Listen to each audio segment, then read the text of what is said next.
నమస్కారం. Doctor Anand Tirupati, general physician, diabetologist, Raghavi hospitals. ఈరోజు మనము ఈ సమ్మర్ స్టార్ట్ అయినప్పటి నుంచి చాలామంది పేషెంట్లు వస్తున్నారు నా దగ్గరికి.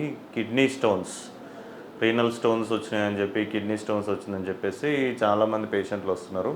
అసలు ఏంటి రిలేషన్ కిడ్నీ స్టోన్స్కి సమ్మర్కి ఏంటి రిలేషన్? సమ్మర్లోనే ఎక్కువ మందికి కిడ్నీ స్టోన్స్ వస్తాయా ఏంటనేది మనం ఈరోజు డిస్కస్ చేద్దాం.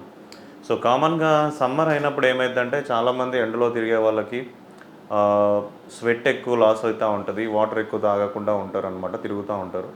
అట్లాంటప్పుడు మన బాడీలో డీహైడ్రేషన్ ఎక్కువ అవుతూ ఉంటుంది. ఎప్పుడైతే మన బాడీలో డీహైడ్రేషన్ అవుతూ ఉంటుందో మనకి కిడ్నీలో ఏమైందంటే స్టోన్స్ ఫామ్ అయ్యే ఛాన్సెస్ ఉంటుంది, కాల్షియం ఆక్సలేట్ స్టోన్స్ అన్నమాట.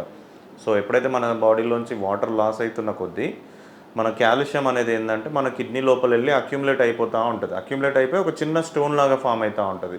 ఇది దానికి ఎట్లా ఫామ్ అవుతుంది అనేది అంటే ఇది రీజన్. సో ఎప్పుడైతే మనం సమ్మర్లో కామన్గా ఎక్కువ డీహైడ్రేషన్ అవుతూ ఉంటాం, మనము ట్రావెల్ చేయడం కావచ్చు, ఎండలో తిరగడం కావచ్చు, ఎక్కువ వాటర్ తీసుకోకపోవడం కావచ్చు, వీటన్నిటి వల్ల కూడా ఏంటంటే స్టోన్స్ ఫార్మేషన్ అయ్యే ఛాన్స్ ఎక్కువ ఉంటుంది. అందువల్ల కిడ్నీ స్టోన్స్ అనేది ఎక్కువ వస్తూ ఉంటాయి అన్నమాట. సో ఇప్పుడు నీకు కిడ్నీ స్టోన్ వచ్చింది లేదు అని తెలుసుకోవడానికి ఏమేమి సిమ్టమ్స్ ఉంటాయి?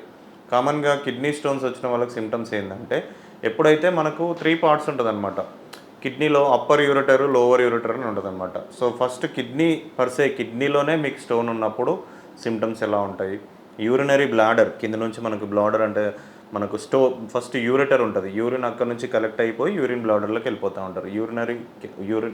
యూరెటర్లో ఉన్నప్పుడు ఎలాంటి సిమ్టమ్స్ ఉంటాయి, యూరినరీ బ్లాడర్లో ఉన్నప్పుడు ఎలాంటి సిమ్టమ్స్ ఉన్నాయని డిస్కస్ చేద్దాం. ముందు ఒక స్టోన్ అనేది కిడ్నీ లోపలే ఉంది అనుకుందాం. సపోజ్ కిడ్నీ లోపలే ఉన్నప్పుడు ఏమైందంటే పేషెంట్కి ఫస్ట్ రీనల్ కోలిక్ అంటారు అనమాట. అంటే చాలా ఎక్స్క్రూటియేటింగ్ పెయిన్ వస్తుంది అనమాట. ఎక్కడ వస్తుంది? మనకు బ్యాక్, కరెక్ట్గా లెఫ్ట్ సైడ్ అయితే లెఫ్ట్ సైడ్, రైట్ సైడ్ అయితే right side, renal angle back సైడ్లో మనకు స్టార్ట్ అవుతూ ఉంటుంది. సో అది చాలా ఎక్కువగా ఎక్స్క్రూటియేటింగ్ పెయిన్ అంటారు అనమాట. చాలా ఎక్కువగా వస్తూ ఉంటుంది. కామన్గా నైట్ టైము లేకుంటే ఎర్లీ మార్నింగ్ లేస్తున్నప్పుడు ఈ టైంలో ఎక్కువ వస్తూ ఉంటుంది అనమాట. అది రీనల్ కోలిక్. దాంతోపాటు నెక్స్ట్ ఆ స్టోన్ అనేది పాసేజ్ అవుతూ ఉంటుంది. యూరేటర్లోకి వచ్చినప్పుడు ఏమైందంటే పెయిన్ ఇక్కడ స్టార్ట్ అయిపోయి మన గ్రాయిన్లోకి రేడియేట్ అవుతూ ఉంటుంది. బ్యాక్ సైడ్ నుంచి కిందికి లాగినట్టుగా రేడియేట్ అవుతూ ఉంటుంది అనమాట. అది యూరేటర్లో ఉన్నప్పుడు. ఇంకొకటి యూరినరీ బ్లాడర్లో ఉన్నప్పుడు ఏమైందంటే పేషెంట్కి యూరిన్ పాస్ చేస్తున్నప్పుడు మంట రావడము, నొప్పి రావడము, యూరిన్ సరిగ్గా వెళ్ళలేకపోవడము, లేకుంటే మొత్తం మనకు ప్యూబిక్ ఏరియాలో మొత్తం పెయిన్ రావడము, ఇట్లాంటివన్నీ కూడా యూరినరీ బ్లాడర్లో స్టోన్స్ ఉన్నప్పుడు వచ్చే సిమ్టమ్స్. సో వీటిలన్నిటిలో మోస్ట్ కామన్ ఏంటంటే రీనల్ స్టోన్స్, యూరెటర్ స్టోన్స్ అనేది మోస్ట్ కామన్గా ఉంటాయి అన్నమాట. సో ఈ రీనల్ స్టోన్స్, యూరెటర్ స్టోన్స్ అనేది most common important. So renal stones వచ్చినప్పుడు మనం ఏం చేయాలి?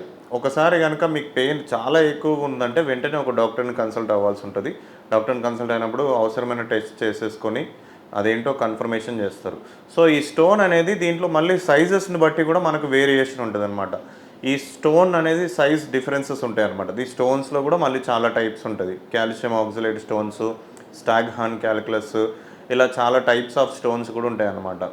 సో ఒకవేళ కనుక దాని size up to 7 mm 8 mm వరకు ఉందనుకోండి, అది మన యూరెటర్లోంచి పాసేజ్ అయిపోతూ ఉంటుంది. సో దానికి మనకు ప్రాబ్లం ఉండదు. బట్ ఎప్పుడైతే అది ప్యాసేజ్ అయిపోతున్నదో అప్పుడు ఎక్కడైనా కనుక అబ్స్ట్రక్ట్ అయిపోయినా, అక్యుములేట్ అయిపోయినా పెయిన్ అనేది ఎక్కువ వస్తూ ఉంటుంది. అప్ టు 7 8 mm వరకు ఉంటే అది యూరిన్లో ప్యాసేజ్ అయిపోయే ఛాన్స్ ఉంటుంది. ఒకవేళ కనుక స్టోన్ కనుక 8 mm కంటే ఎక్కువ ఉంది, 10 mm 12 mm 15 mm అట్లా ఉందంటే మాత్రం కంపల్సరీగా అతనికి పెయిన్ వస్తూ ఉంటుంది, సిమ్టమ్స్ అన్నీ ఎక్కువగా ఉంటాయి. ఒకవేళ స్టోన్ అనేది 15 mm 20 mm కంటే ఎక్కువ ఉన్నప్పుడు ఏమేమి సిమ్టమ్స్ ఉంటాయి? బ్యాక్ పెయిన్తో పాటు యూరిన్ బర్నింగ్ రావడము, యూరిన్ వెళ్ళినప్పుడు పెయిన్ రావడము, లేకుంటే వామిటింగ్స్ రావడము, ఫీవర్ రావడము, కడుపు నొప్పి రావడము, ఇట్లాంటివన్నీ సిమ్టమ్స్ ఉంటాయి అన్నమాట. సో అంతకంటే ఎక్కువ ఉంది, ఒకవేళ పేషెంట్కి 20 mm కంటే ఎక్కువ ఉంది, 30 mm కంటే ఎక్కువ ఉంది అనుకుంటే, అంత పెద్ద స్టోన్ ఉందనుకుంటే, ఒకవేళ కనుక అంత పెద్ద స్టోన్ కిడ్నీలోనే ఉంటే అది కిడ్నీని మొత్తం డ్యామేజ్ చేయడం స్టార్ట్ చేస్తుంది అనమాట. అప్పుడు ఏమవుతుంది? అసలు యూరిన్ ప్రొడక్షన్ అవ్వదు, పేషెంట్కి యూరిన్ రాదు, తక్కువ యూరిన్ వస్తూ ఉంటుంది, మంట కలుగుతూ ఉంటుంది, నొప్పి ఎక్కువగా ఉంటుంది అనమాట. సో ఇప్పుడు ఈ కైండ్ ఆఫ్ వాటిలలో ఎట్లాంటి ట్రీట్మెంట్ తీసుకోవాలి? ఇప్పుడు యూరిన్ స్టోన్ ఉంది నీకు, అది ఎలా తెలుస్తుంది అంటే ముందు మనం ఒక అల్ట్రాసౌండ్ చేసుకోవడం కానీ, సిటీ స్కాన్ చేసుకోవడం కానీ చేసి చూసుకోవాల్సి ఉంటుంది. అది కిడ్నీ లోపలనే ఉందా, లేకుంటే యూరెటర్లో ఉందా, లేకుంటే యూరినరీ బ్లాడర్లో ఉందా, ఇది సిస్టమ్ ఇందులో ఎక్కడుంది దాన్ని బట్టి మనకు ట్రీట్మెంట్ ఆప్షన్స్ అనేది డిఫరెన్స్ ఉంటాయి అన్నమాట.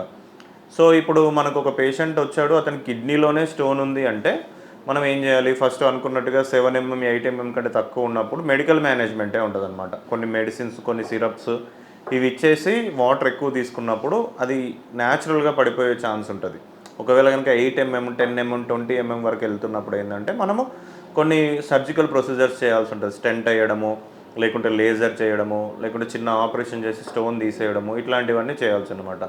ఒకవేళ కనుక యూరినరీ బ్లాడర్ లోపల ఎక్కువ ఉంది, చాలా పెద్దది ఉందంటే మాత్రం కంపల్సరీగా సర్జరీ చేసి తీసేయాల్సి ఉంటుంది అనమాట.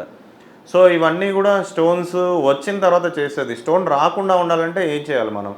ఏమేమి ప్రికాషన్స్ తీసుకోవాలి అంటే, ఎప్పుడైనా సరే కంపల్సరీగా మీరు హైడ్రేషన్ మెయింటైన్ చేస్తూ ఉండాలి. ఇప్పుడు సమ్మర్లో అయితే మామూలు తాగే వాటర్ కంటే కూడా ఎక్కువ వాటర్ కంటెంట్ తీసుకోవాల్సి ఉంటుంది. లేదంటే ఎన్ని జ్యూసెస్ తీసుకోవాల్సి ఉంటుంది, కోకోనట్ వాటర్ తీసుకోవాల్సి ఉంటుంది. ఏదో రకంగా లిక్విడ్స్ అనేది ఎక్కువ తీసుకుంటూ ఉండాలి. మళ్ళీ ఫుడ్లో కూడా కరెక్ట్ ఆన్ టైం ఫుడ్ తీసుకుంటూ ఉండాలి. స్పైసీ ఫుడ్స్, ఎక్కువ కార్బోహైడ్రేట్ డైట్ ఎక్కువ తీసుకోకూడదు. ఇలాంటి ప్రికాషన్స్ తీసుకుంటే కిడ్నీ స్టోన్ రాకుండా మనం ట్రై చేయొచ్చు. నమస్తే.